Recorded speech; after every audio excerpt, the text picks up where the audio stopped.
दोस्तों, मैं पंकज करण, डॉक्टर पंकज करण कैलिफोर्निया से ये वीडियो आपके लिए बना रहा हूँ, भारतवासियों के लिए। और इस वीडियो में हम बात करते हैं कैलोरीज का सोर्स क्या होता है, उसका क्या इम्पैक्ट होता है। आप सब जानते हैं कि वज़न बढ़ना और घटना कैलोरी पर निर्भर करता है, ठीक है। लेकिन क्या आप जानते हैं कि सिर्फ कैलोरी गिनना काफ़ी नहीं है, यह भी ज़रूरी है कि ये कैलोरी कहाँ से आ रही है।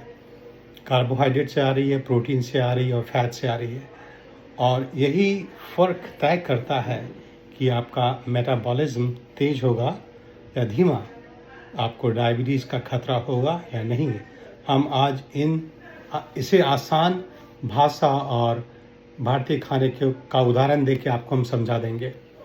तो चलिए, कैलोरी का कॉन्सेप्ट क्या है। हर एक इंसान की डेली कैलोरी की ज़रूरत होती है, वो अलग होती है। उम्र पर डिपेंड करता है, वज़न पर डिपेंड करता है, हाइट पर डिपेंड करता है और एक्टिविटी लेवल पर डिपेंड करता है, ठीक है। मान लीजिए किसी को 2000 कैलोरी चाहिए। अगर वो 2500 कैलोरी खाता है तो वज़न बढ़ेगा, 1500 खाता है तो घटेगा। लेकिन कैलोरी सोर्स भी उतना ही ज़रूरी है। चलिए आपको हम एग्जाम्पल देते हैं।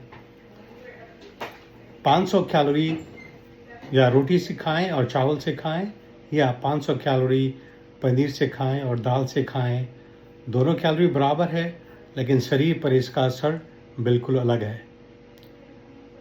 कार्बोहाइड्रेट से आने वाले कैलोरी, भारतीय थाली में ज़्यादातर कैलोरी कार्बोहाइड्रेट से आते हैं, जैसे चावल हुआ, रोटी हुआ, आलू हुआ, मिठाई हुआ, नमकीन हुआ। ये फूड का ग्लाइसेमिक इंडेक्स ज़्यादा होता है, वो ग्लूकोज में बहुत ही जल्दी बदल जाते हैं और ब्लड स्ट्रीम में चले जाते हैं। उससे होता क्या है, ब्लड शुगर बढ़ गया, इंसुलिन लेवल बढ़ गया।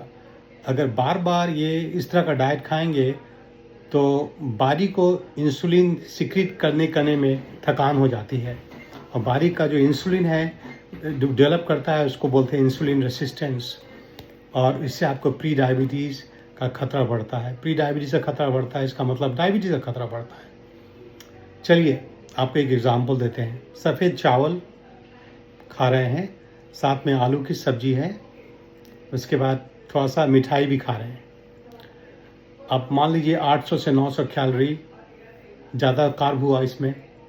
खाने के बाद क्या होगा, आपको थकान लगेगी, सुस्ती आएगी और आपको ज़्यादा भूख भी लगेगी। अगर प्रोटीन से कैलोरी आती है तो क्या होता है, प्रोटीन का असर बिल्कुल अलग होता है।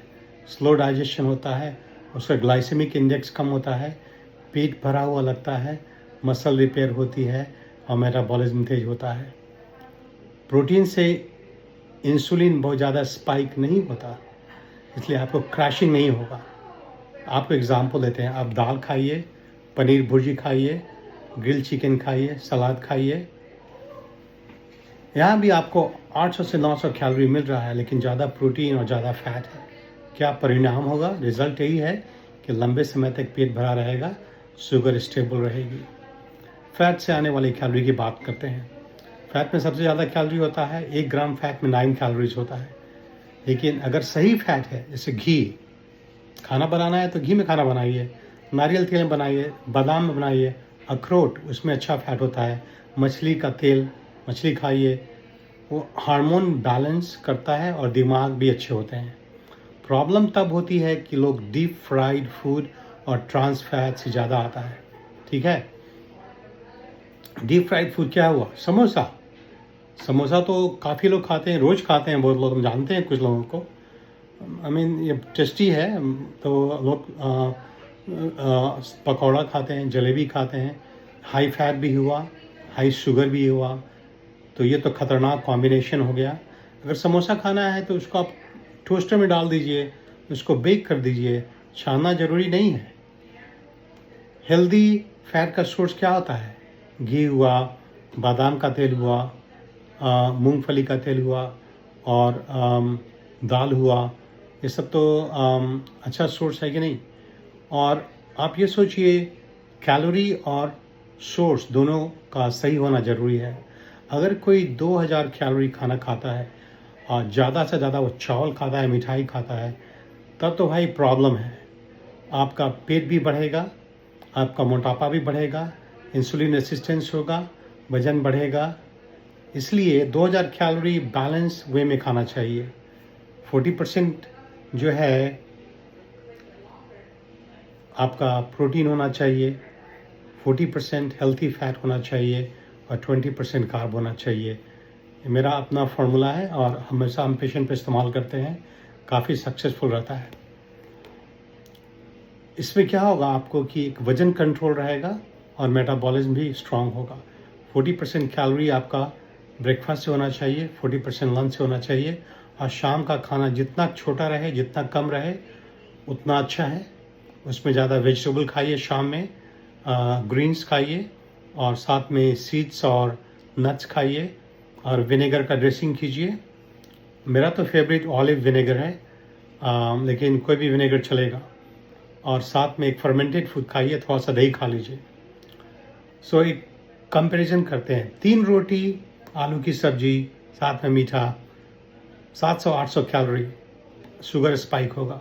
आप 2 रोटी खाएं, दाल खाएं, पनीर खाएं, सलाद खाएं, 700 कैलोरी रहेगा लेकिन बैलेंस रहेगा। तो दोस्तों, बात सिर्फ कैलोरी की नहीं है, बात ये है कैलोरी कहाँ से आ रही है। अगर आप चाहें तो रोज का खाना वही रख सकते हैं, बट प्रोपोर्शन बदल दीजिए।